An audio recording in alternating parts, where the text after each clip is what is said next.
Good evening to everyone. Let us pray. In the name of the Father, of the Son, and of the Holy Spirit. Amen.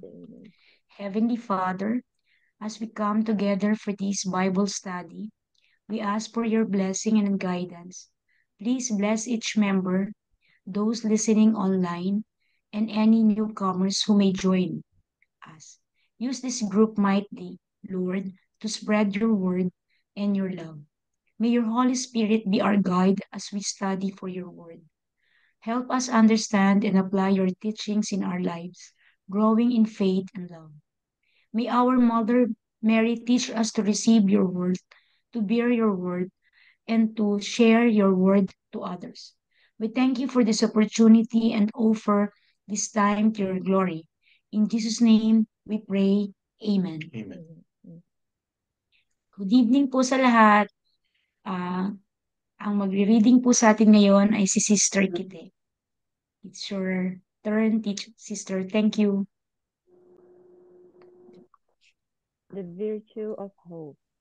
The virtue of hope makes us desire God as our highest good and expect with a firm confidence eternal happiness and the means of attaining it.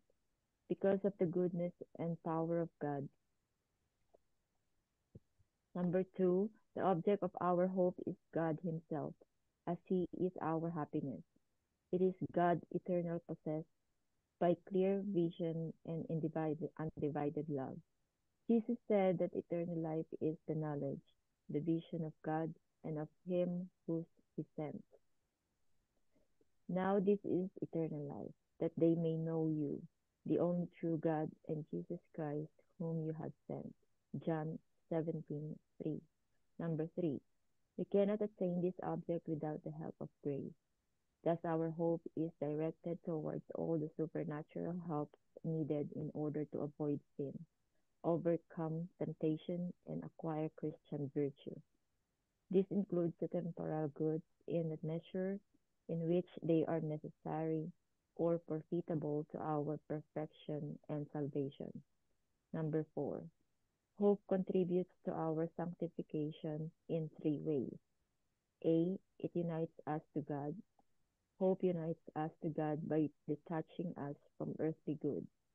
We are attracted by sense pleasures, the gratification of pride, the fascination of wealth, and the natural joys of the mind and heart. Hope shows us that all these earthly joys lack two things: perfection and permanence. 1. None of these earthly goods in perfection enough to satisfy us. Enjoyment is short period only. Soon they produce the feeling of not being enough and weariness. Our heart is too great to be satisfied with material goods. The natural goods of the mind and heart cannot satisfy us also. Our intellect can only be satisfied by understanding that there is God, and our hearts truly find a perfect friend in God. God alone possesses the fullness of being, the perfection of beauty and of goodness, the fullness of power. God is perfectly sufficient for our happiness. We need to reach out to Him, and it is hope that shows us that God is the first one reaching out to us in order to give Himself to us. Once we understand it, our heart will break away from earthly things to move towards God, uh, like the iron towards the magnet. Number 2, the goods of the earth can satisfy us, but they are not permanent. God, however, abides forever, and death and cuts us from earthly things, unites us more perfectly to Him. And so, despite the natural instinct not to want death, we face it with confidence because of the hope of being everlastingly united to God, who alone makes up our happiness. Letter B. Hope gives efficacy to our prayers. United to humility, hope gives efficacy to our prayers and therefore gives us all the graces we need. Number 2. At number 1, The Old Testament writers encourage us to put our confidence in God. Concerning hope, the book of Sirach says, "My children, behold the generations of men, and know that no one has hoped in the Lord and has been forsaken. For who has continued in his commandments and has been forsaken? Or who has called upon him and he despised him? For God is compassionate and merciful and will forgive sins in the day of trial." Sirach 2:11-13. Number 2. In the New Testament, the efficacy of confidence is brought out forcefully. Jesus works his miracles on those who trust in him. We remember his attitude towards the centurion, Matthew 10:13, towards the paralytic who, unable to come near to Jesus, has himself let down through the roof, Matthew 9:2, towards the blind men of Jericho, Matthew 9:29, towards the Canaanite woman, Matthew 15:28, who thrice repeats her request towards the sinful woman, Luke 7:50, towards the leper who comes back to thank him, Luke 17:19.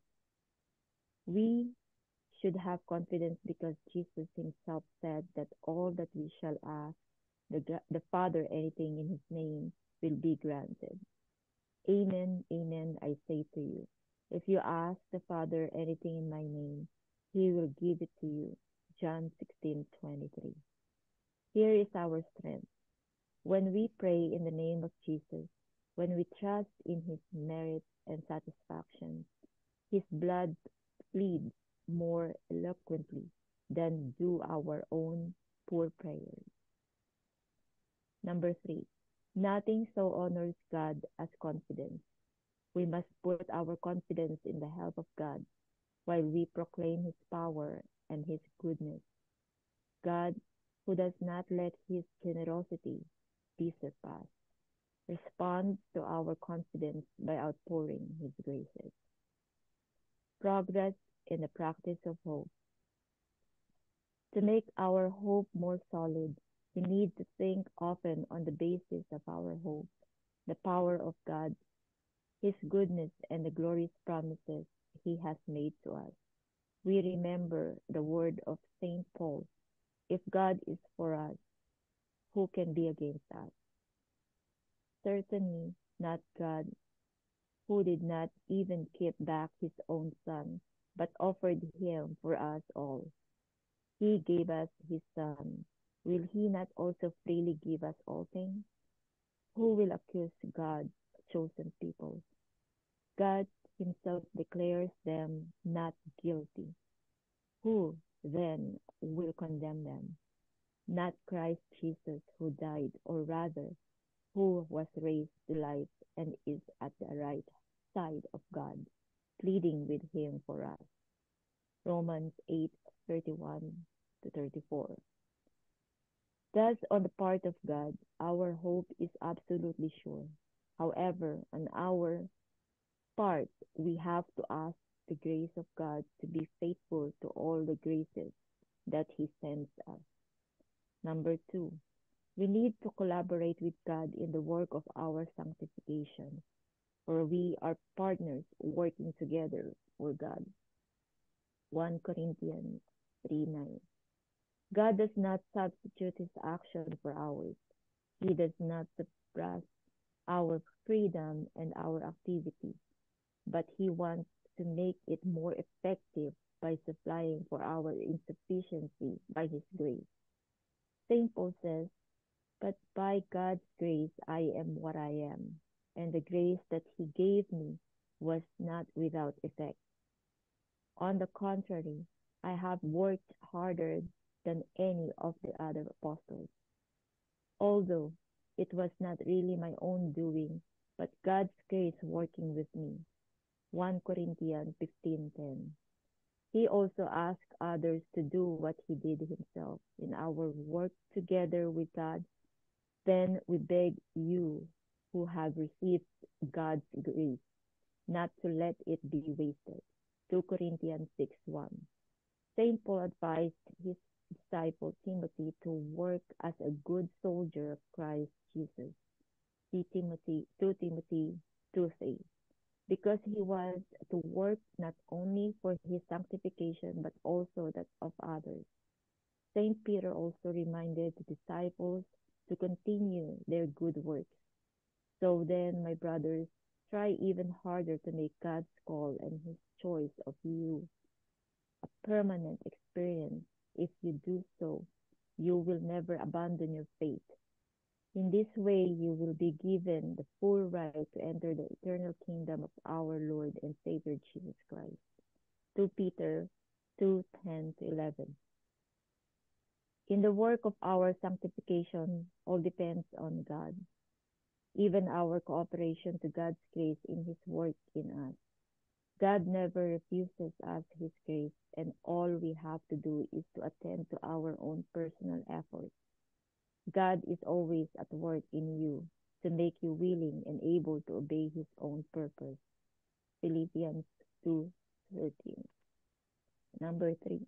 We should be on guard against the two enemies of hope. Letter A. Presumption. Presumption is expecting from God heaven and the graces necessary to reach it without taking the means to has given us. He has given us. We should not presume that goodness of God by neglecting his commandments, convincing ourselves that God is too good to sentence us to hell. We must not forget that if God is good, he is likewise just and holy, and that he hates sin. I hate and detest all lies. Psalm 119 to 1 verse 163. Through pride, we should not presume on our own strength, not avoiding dangers and occasions of sin. Our Lord promises us the victory, but on a condition that we watch and pray. Keep watch and pray that we will not fall into temptation. The spirit is willing, but the flesh is weak. Mark 14:38. Saint Paul tells us, keep on working with fear and trembling to complete your salvation. Philippians 2:12. Letter B. Despair.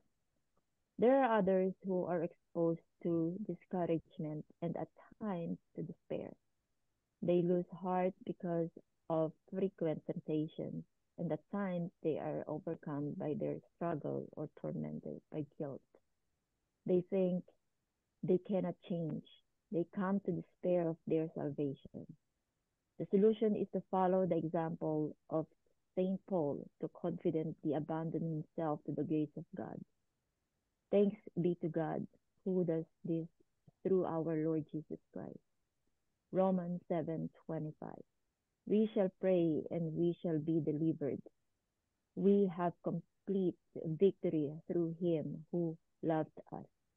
Romans 8, Romans 8:37. Number 4. Heaven is our destiny. Overcoming the dangers of presumption and despair, our thoughts and desires are focused on heaven. You have been raised to life with Christ, so set your heart on things that are in heaven, where Christ sits on his throne at the right side of God. Keep your mind fixed on things there, not on things here on earth. Colossians 3:1-2. Reason with Christ, we must no longer seek and relish the things of earth, but rather those of heaven where Jesus awaits us. Heaven is our true country. We are exiles on earth. The earth can only give us fleeting and passing joys. Heaven is our destiny, the true happiness we seek. We, however, are citizens of heaven, and we eagerly wait for our Savior, the Lord Jesus Christ, to come from heaven. Philippians 3:2. Amen. Po, yan. So yun po. Thank you, Sister Kite. So Thank you po. time for Bishop June. Thank you po, Bishop. Sige. God bless you, no? Hinihingi ko kay Lord ngayon sa mga umattend at sa mga hindi naka-attend ang the gift of hope. Yung hope, ano po yan eh, binigay po sa atin yan yung bininyagan tayo. Kung tawagin natin yan sa Catechism of the Catholic Church, three theological virtues: faith, hope, and love. Kaya theological, ibig sabihin theology tungkol sa Diyos. Itong mga virtues na to ay patungo sa Diyos. No, para ma-facilitate, mapabilis, magawa natin ang tungkol sa Diyos. Kaya binigyan tayo ng three theological virtues of faith, hope, and love nung tayo ay bininyagan. We honor God when we have faith in Him. We honor God when we love Him. And we honor God by our hope and confidence in Him. Kaya Jesus, pinagpipray ko po si Sister Karina, Sister Kite, si Ate Emily, si Ate Baby, si Ate Edith, si Brother Aldrin, si Brother Egay, si Brother Alvin, ng San Martin de Porres Church, ang Armor of Faith. Itinataas ko po, Lord, na bigyan sila ng gift of hope, of confidence. Madalas po kasi sa mga talks, ang nabibigyan ng emphasis ay faith tsaka love. Bihira po yung hope mabigyan ng diin. Samantalang napakahalaga po ng virtue of hope while living here on earth.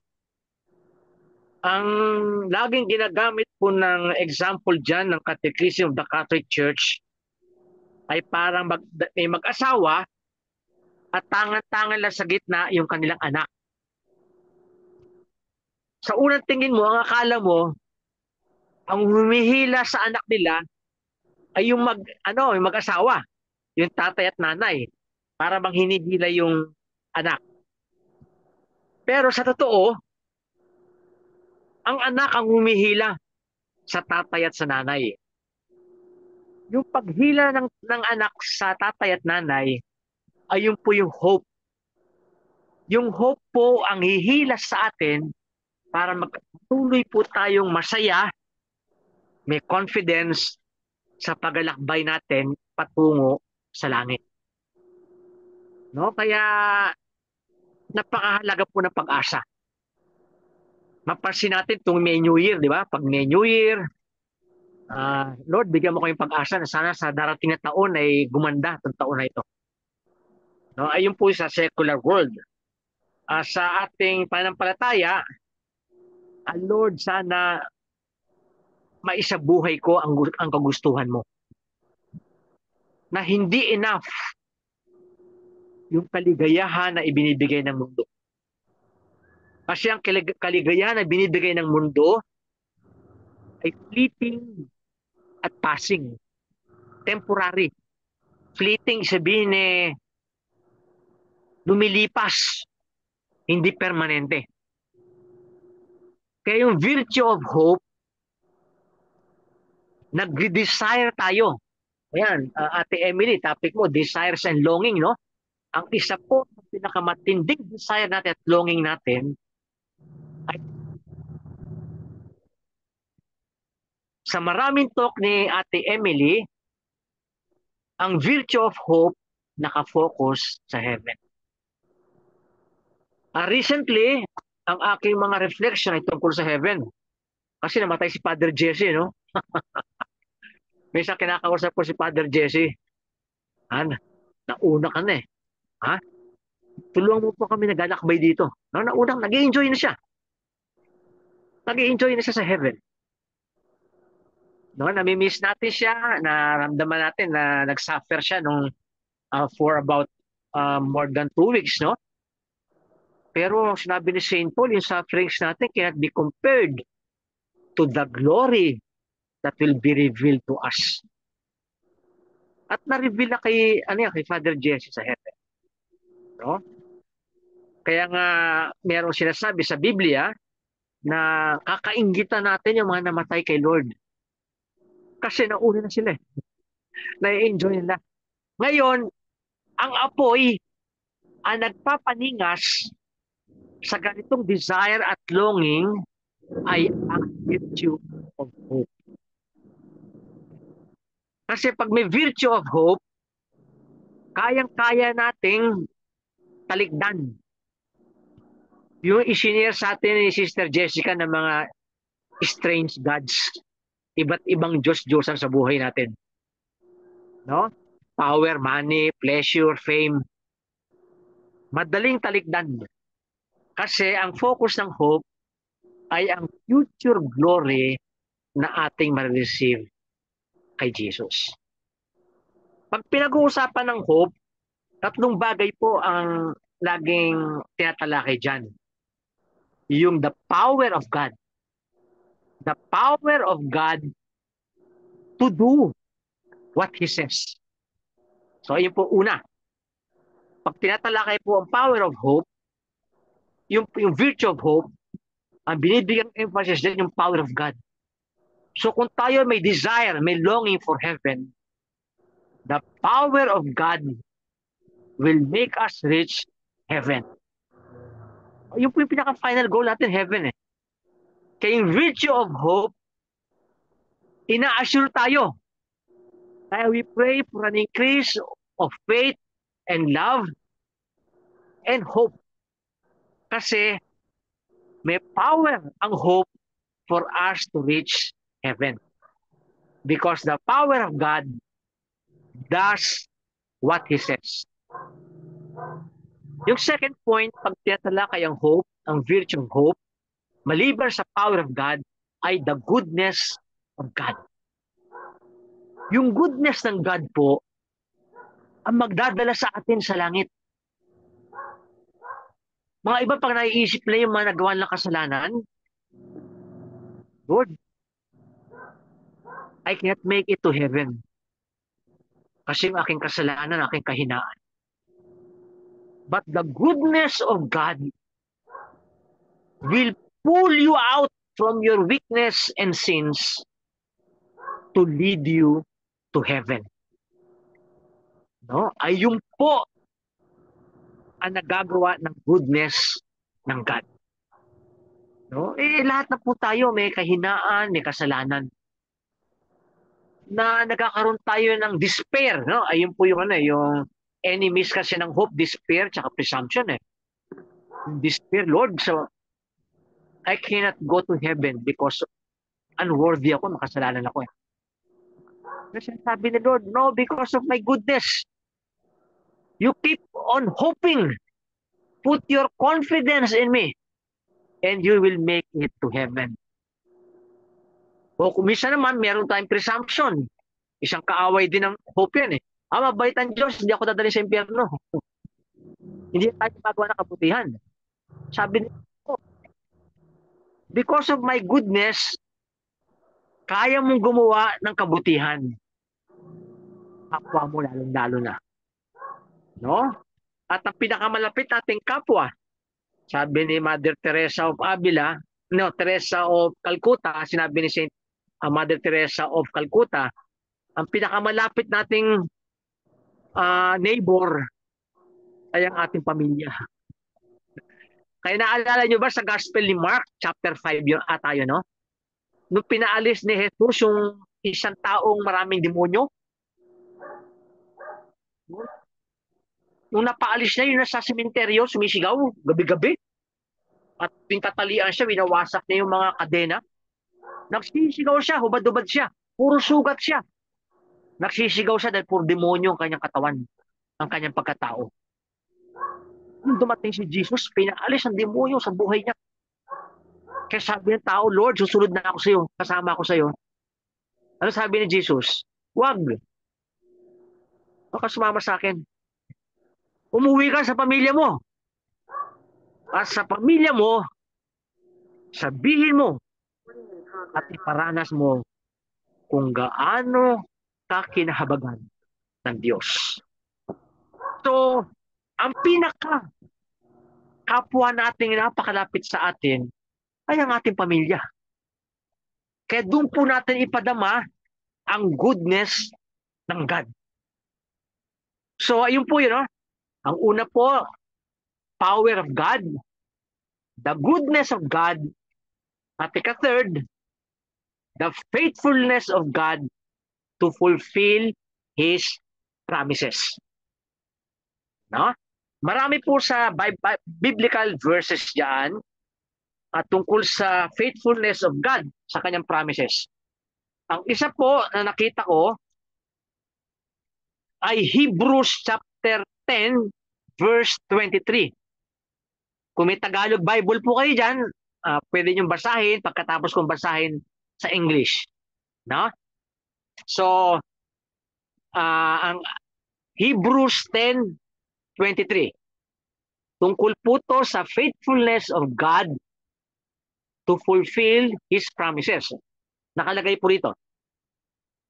Let us hold on firmly to the hope we profess, because we can trust God to keep His promise. No? Ayun po sinabi ng letter of the Hebrews. Let us hold on firmly. Kapitan natin ng mahigpit ang pag-asa na ating pinoprofess, sapagkat mapagkakatiwalaan natin ang Diyos to keep His promise. Meron po kayo sa Tagalog? Meron po sa Tagalog? Pwede po Meron po, Bishop. Sige po, Brother Andre, no? Sige po. Magpakatatag tayo sa ating pag-asa at huwag nang mag-alinlangan pa, sapagkat tapat ang nangako sa atin. Yun, no? Ang ganda sa Tagalog, no? Alam niyo, part ng buhay natin sa mundong ito, nag-aalinlangan tayo, lalo pag maraming pagsubok. Kaya sinasabi ng letter to the Hebrews, huwag na kayo mag-alinlangan. Sapagkat ang nagsalita sa atin, ang nangako sa atin, ay tapat sa kanyang mga pangako. Kaya itong virtue of hope ay napakahalaga, no? Lalo po siguro sa San Martin de Porres Church, no? Maraming mga tao dyan na wala ng pag-asa. At tayong mga tagasunod ni Jesus, makapagbigay sa kanila ng pag-asa. No? Huwag sila mag-alinlangan, no?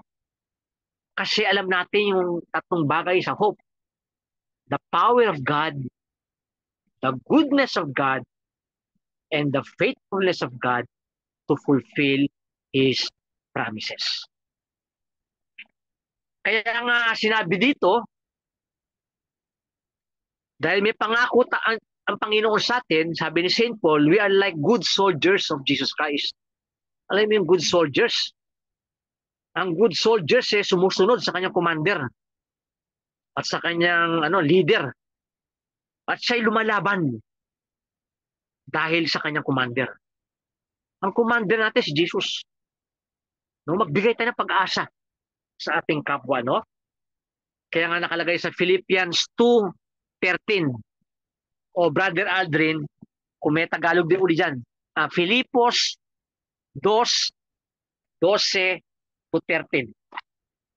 Philippians 2, titignan ko po Philippians 2 verses 12-13. Sa 13 na lang, 12-13, no? So then, dear friends, as you always obeyed me when I was with you, it is even more important you obey me now while I am away from you. Keep on working with fear and trembling to complete your salvation, because God is always at work in you to make you willing and able to obey His own purpose. Sige po, Brother Aldrin, pakibasa po sa Tagalog. Sige po. Filipos 2:12-13. 12-13. Filipos 2. Oo. 13, yung nailagay ko 13. O pwede po 13. Pwede Sige na po po. 13. O pwede na po. Pwede yung 13? Ay, O sige po. pwede po Sige 13. po. O. Filipos 2, versikulo 13. Sapagkat ang Diyos ang kumikilos sa inyo upang inyong naisin at isagawa ang kanyang kalooban. Yun, no? Ito po yung sinasabi ni Saint Paul. Ang Diyos mismo ang kumikilos sa atin. No? Ito, magandang confidence kay Lord eh. Lord, hindi namin kaya. Sabi Lord di mo talaga kaya yan eh. Ako may kaya niya sa aking grasya. Ako mismo gagawa. So sinabi ni Lord, God is always at work in you. Laging kumikilos ang Diyos sa atin. Sa bawat isa sa atin po. Ng members ng San Martin de Porres Church, Christ Family Prayer Group, Armors of Prayer Prayer Group, ang community ni Brother Alden, Sister Karina. Ang Diyos po ang laging kumikilos sa atin upang naisin, ninanais natin at gawin, sumunod sa kanyang hangarin. No? Puri ng Panginoon. No? So siya mismo kumikilos. No? Siya mismo kumikilos. Kaya ito po yung nagagawa ng hope, ng virtue of hope. Ito po nagagawa. Ipanalangin po natin itong virtue of hope. Kasi ang virtue of hope, nabibigyan tayo ng confidence. And we honor God by our confidence in Him. May kumpiyansa tayo sa Diyos. May kumpiyansa tayo sa Diyos. No? At ang kumpiyansa natin sa Diyos ay gawa niya, bigay niya, upang naisin natin at sumunod sa kanyang kagustuhan. No? Grace it at work in us. At nangyayari po yan because of the virtue of hope. No? Kaya nung bininyagan po tayo, binigay po sa atin yan, faith, hope, and love. Madalas po nabibigyan ng emphasis sa mga online, mga TikTok, mga talks, mga prayer meetings, ay yung faith at love, no? At tama naman po yun, no? Pero dapat po, bigyan din po natin ng focus yung virtue of hope. Kasi ang virtue of hope ang magdadala sa atin sa langit. Because of the power, because of the goodness of God, because of the faithfulness of God, mararating natin ang langit. Ayun po nagagawa ng virtue of hope. Kaya hiningi-hingi po sa Panginoon to na meron na po tayo to increase our virtue of hope at sa mga nakasalumuhan natin, lalo na sa mga sa San Martin de Porres Church, ang mga tao na wala ng pag-asa, tayo maging instrumento ng Panginoon upang mabigyan sila ng pag-asa sa buhay. No?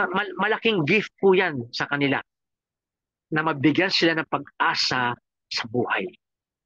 No? Kaya yung kaya sinasabi ni Saint Paul sa Romans 7 verse 25 na aking kinote diyan, thanks be to God through Jesus Christ for doing this.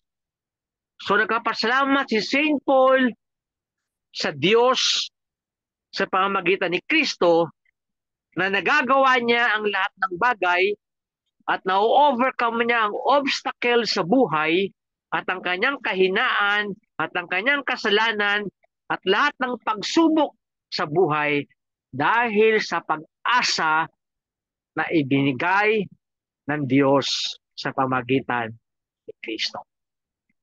No? So, nung nabasa po kanina ni Brother Adrin sa Hebrews, huwag na tayo mag-alinlangan.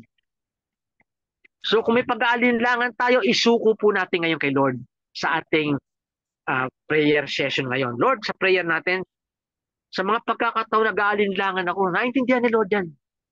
Isinusuko po ang aking pag-aalinlangan at hinihiling ko po sa inyo na increase the virtue of hope in me.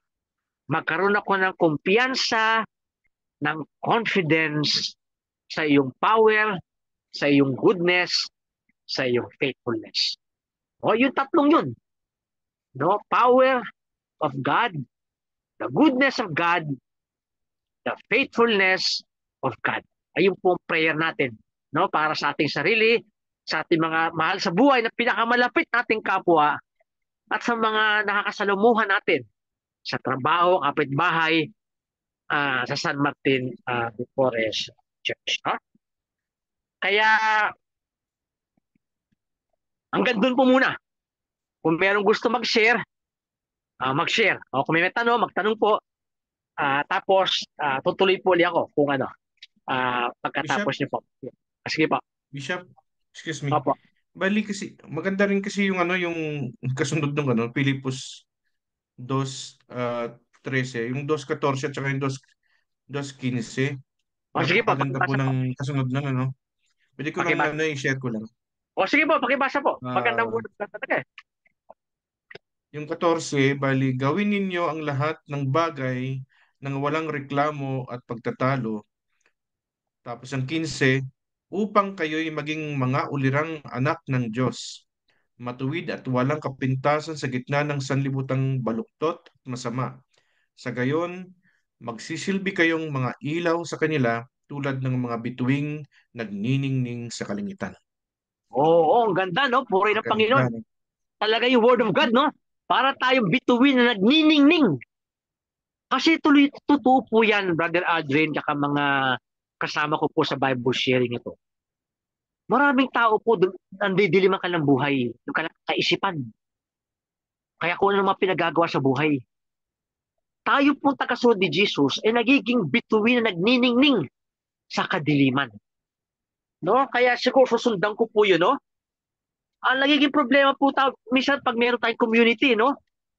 Do everything without complaining or arguing. Nagiging sakit po ito minsan ng ating community. No? Diyan pumapasok si Satanas para masira yung mga ugnayan natin sa Panginoon. No? Reklamo ng reklamo at nag-argue. No? Para masira ang relasyon sa isa't isa. No? Kaya sabi, do everything without complaining or arguing. Ito, practical application to. Practical to. Yung si Brother Aldrin, binasa mo.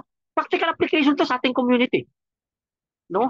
Kasi pag lagi tayo nagko-complain sa community, yung mga may kaunting kahinaan lang naman, medyo pinagbibigyan yan. No? Wag lang kung napakalaki na naging skandalo, no, sa buong community. Pero mga maliliit na bagay, pinapalampas yan, no? O inuunawa at may konting tapik-tapik lang.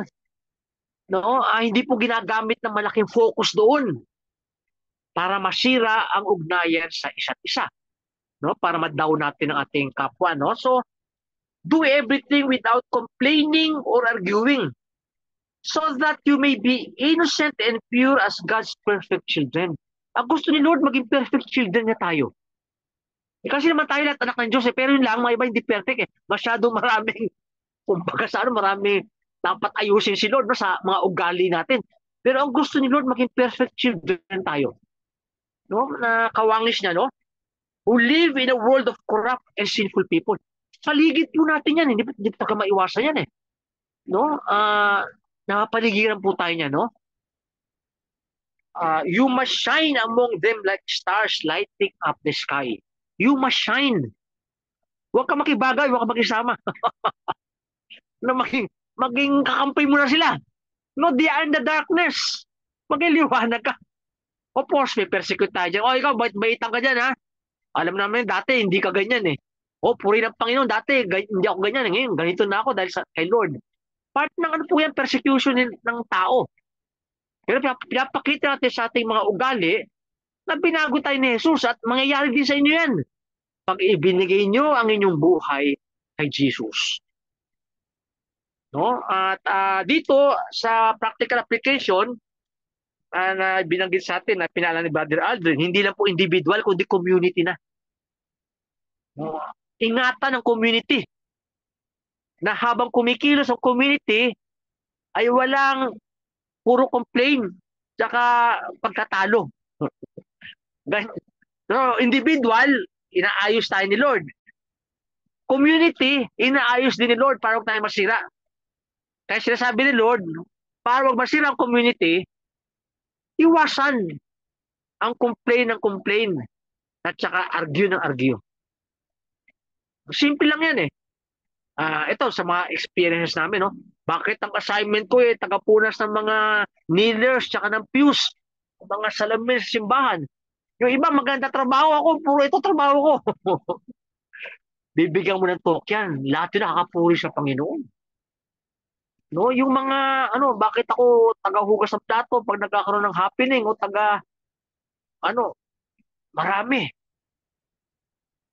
Dapat may mga talks tayo dyan, no? Sabi ni Saint Paul sa 1 Corinthians 10:31, whatever you do, whether you eat or drink, do it for the glory of God. So lahat ng ginagawa natin, maliit man o malaki sa community, for the glory of God. Pag ayun po ang ating orientasyon, ang ating focus, naiiwasan to, itong pagreklamo at ang pagtalo-talo. Naiiwasan. Kaya thank you, Brother Aldrin. Thank you, Lord, for Brother Aldrin for reminding us as a community. No? Kasi community namin ng Christ Family Prayer Group, more of online eh. Kayo nakikita kayo dyan araw-araw tuwing linggo. No? Kami online lang eh. Kaya wala kaming pagkatalo. Tsaka complain na complain. Online lang kami. No? Pero yung makakasama mo sa buhay, iba yun eh. Kasi nakakasama mo yun tuwing linggo eh. Para mag-asawa, di ba? Kung ang mag-asawa hindi magandang ugnayan kay Lord, ganyan mangyari. May complaint, may argument, ganyan nag-aapunta sa ganun. Kaya dapat talaga naka-focus kay Lord, no? Ganun. O sige po, kung yung gusto mag-share pa ng ibang word of God na sinasabi ni Lord for our community, mag-share po kayo. Bago po ako mag-share. Sige po. Okay, Sister Emily, it's your Sige po, turn. Ate Emily. Ate Emily. Yes, gusto ko lang malaman, Bishop, kasi di ba sa dami ng challenges sa buhay, araw-araw, pagsubok, kahirapan, taggutom, at marami pang ibang klase na hirap ng isa-isahin. Opo. Ako nagpapasalamat ako kasi meron tayong community. Pero paano na lang po yung mga kapatid natin na walang community, hindi nagsisimba. Halimbawaan natin yung mga nasa ilalim ng tulay na tutulog. Class A, B, C, D, E. May class E na tayo ngayon eh.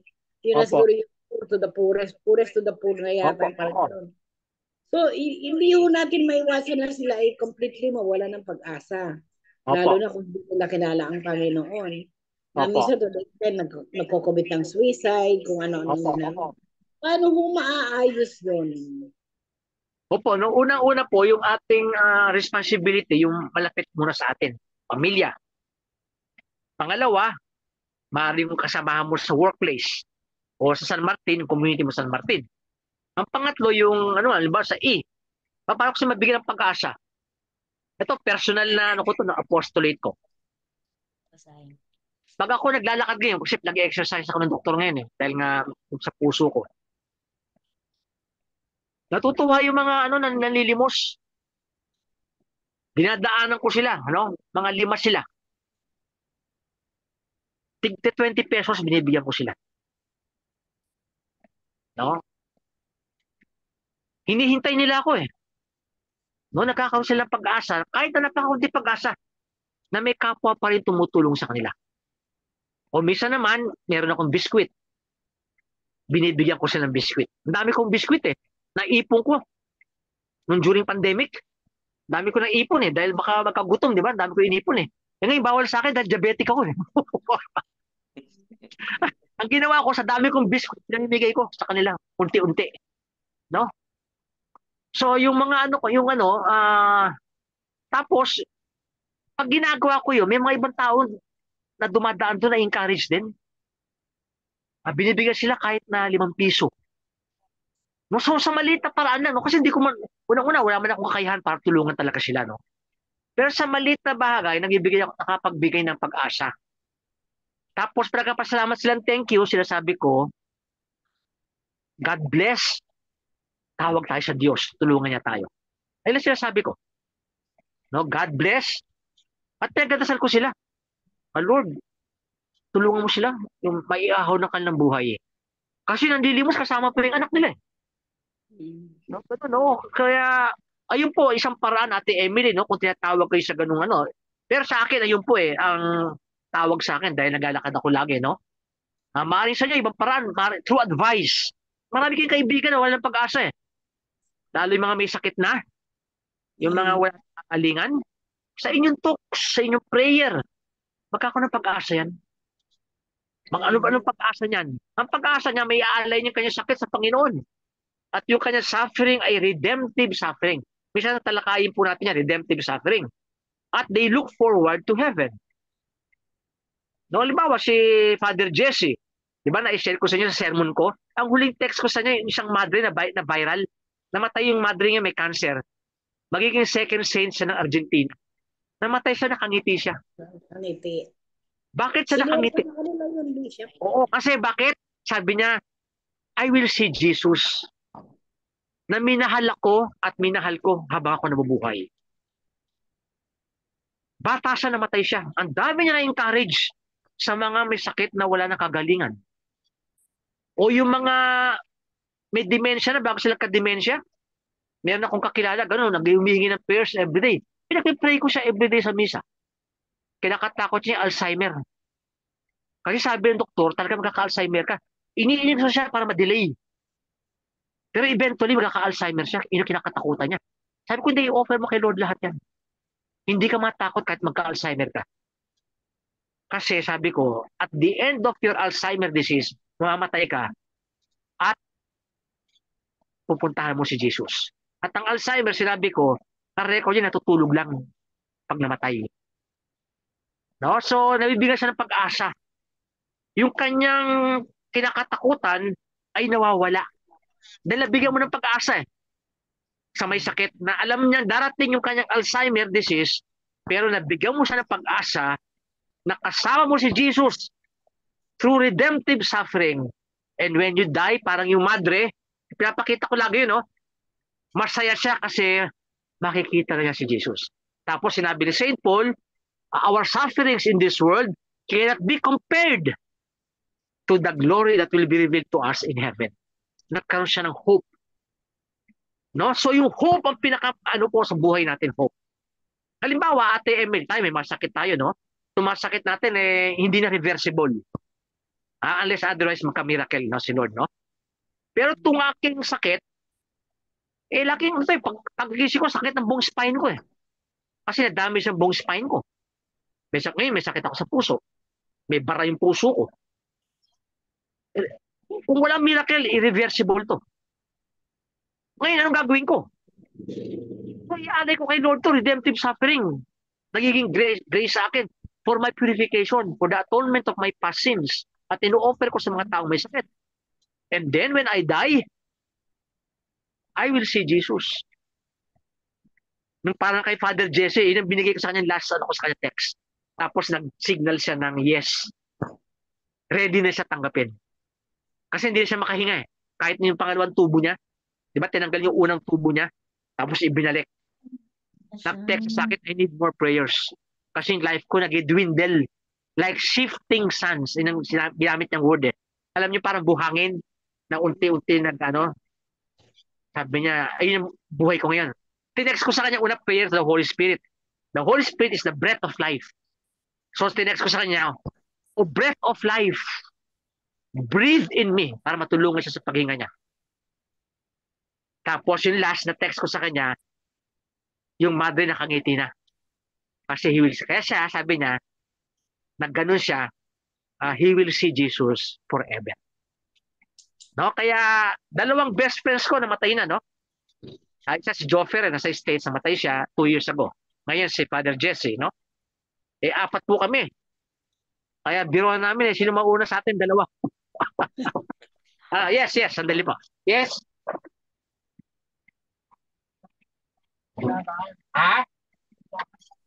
Sige, okay. Okay, thank you. Oo. Sinabi sa akin, magkasampay ako. Naglaba pala sa washing machine, no? Isasampay ko. Sige, ganun po yun, no? So, ganun po Ate Emily, no? Sa mga wala ng pag-asa, bigyan po ng pag-asa. Bigyan po ng pag-asa through the Word of God. No? Yung binanggit nga niya, no, ni Brother Aldrin ngayon, no? Pag ang community nakagulo, na-encourage through the Word of God. O, ganun.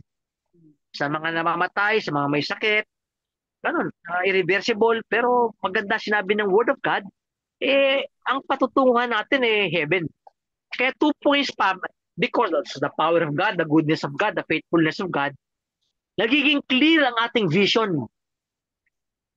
Yung vision natin, si Jesus, na-focus doon ang hope.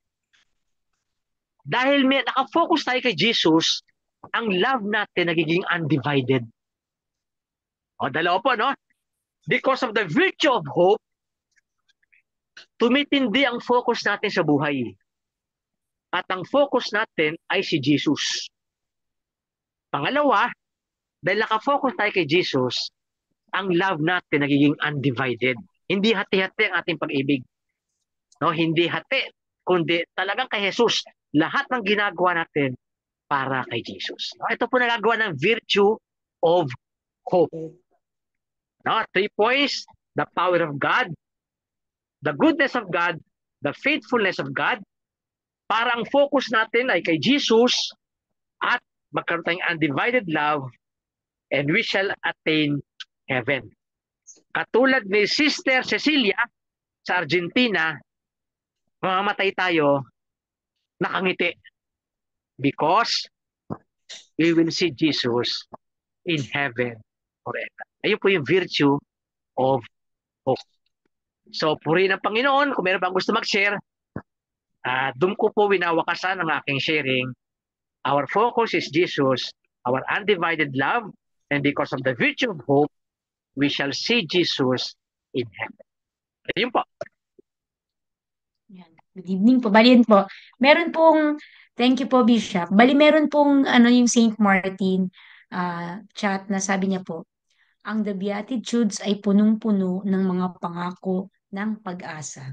Yun, purihin ang Panginoon. O gusto ba mag-share ni dyan?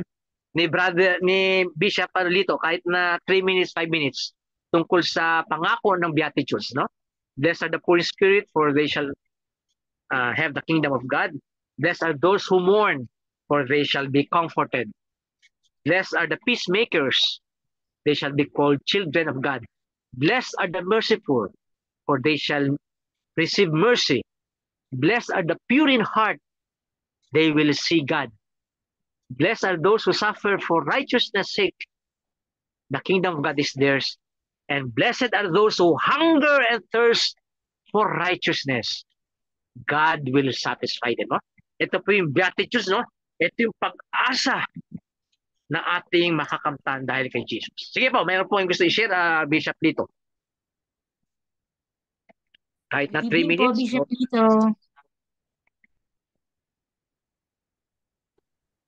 Okay, magandang gabi po. Good evening po. Ayan. Ayan. Napakaganda po ng topic ni Bishop Joe ngayon, pag-asa. Tama po talaga si Bishop. Pagamat isa sa pinaka-favorite ko rin pong verse sa Bible is 1 Corinthians 13:13. Ano? At bagamat tama si Bishop na kadalasan po ay nagiging last priority po yung topic ng hope. Pero yung hope laging kasama kahit po Advent season, kasama po ang hope dun sa 4 na kandila. Na? Kahit po sa theological virtue, kasama din po yung hope. At bagamat sinasabi doon, the greatest of all is love. Pero nagiging matibay po ang love kapag merong hope. No? Kahit sa pamilya. Magbibigay po ako ng 10 pero hindi ko na po ipaliwanag isa-isa. No? Number 1, lakas at katatagan sa harap ng pagsubok dahil sa pag-asa. So, escape na muna yung paliwanag. Number 2, pagpapatuloy at pagiging matatag kahit anong pagsubok dahil pa rin sa pag-asa. Number 3, positibong pananaw. Kapag punong-puno ka ng pag-asa, laging positibo ang pananaw sa buhay.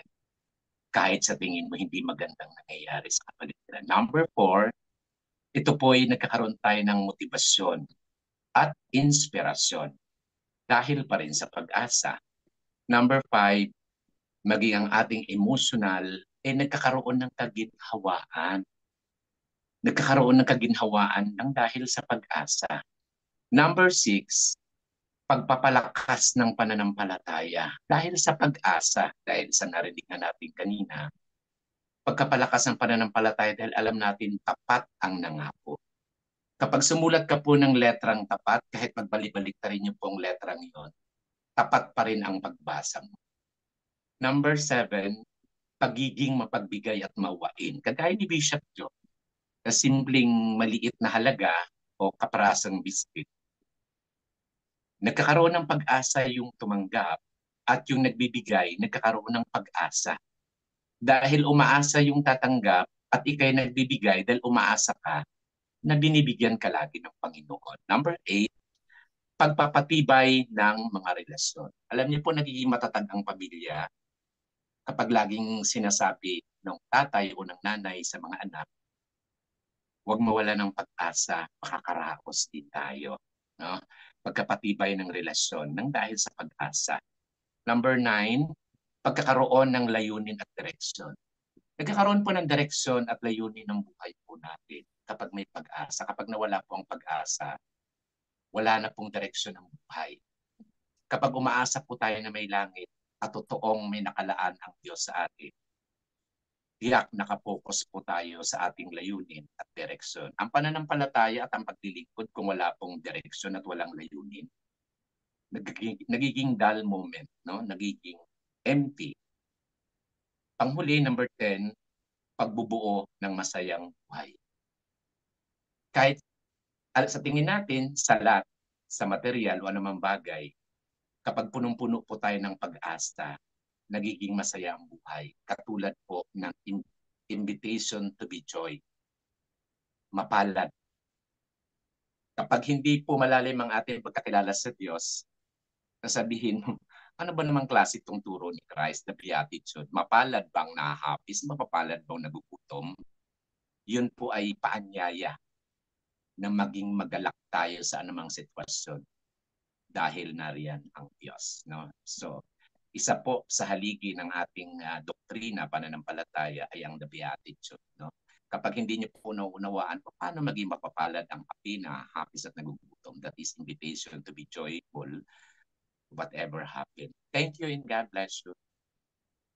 Sige po, no? Gawin po natin Thank you. dito. Kung may time po kayo, Bishop Lito, paki-type po yan. Ilagay nyo po i-paste nyo po sa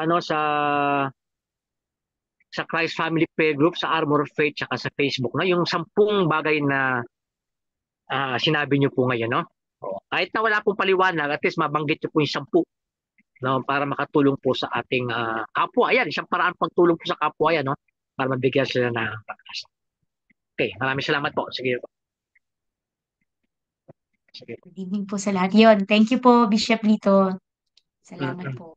So, bali, Bishop ako, little lang. So, nandun din siya sa rosary, yung hope. Yung sa first 3 na Hail Opo. Mary, diba? Nandun din po yung hope. Oo, tama po. Isa rin po siya sa napakahalaga na Opo. kahit tatlo lang yung nabasa mo na yung first na 5 na minamention sa rosary. Opo. Yung I believe in God, tapos yung Our Father, tapos yung 3 na Hail Mary. Andun din yung hope. So, lahat talaga pala. Hope talaga. Thank you Opo, for no? that. Praise God for your sharing, no? Sister Karina, no? Ni-remind tayo sa pag-pray natin sa rosary, no? For an increase of faith, hope, and love, no? Gawin natin taimtim yung dasal na yun, no? Lalo ngayon na mabigyan tayo ng increase of hope sa ating buhay. Thank you po. Naman, Bishop, meron lang i-share na 2 verses. Sige po. Bago tayo magtapos, Jeremiah 29 verse 11.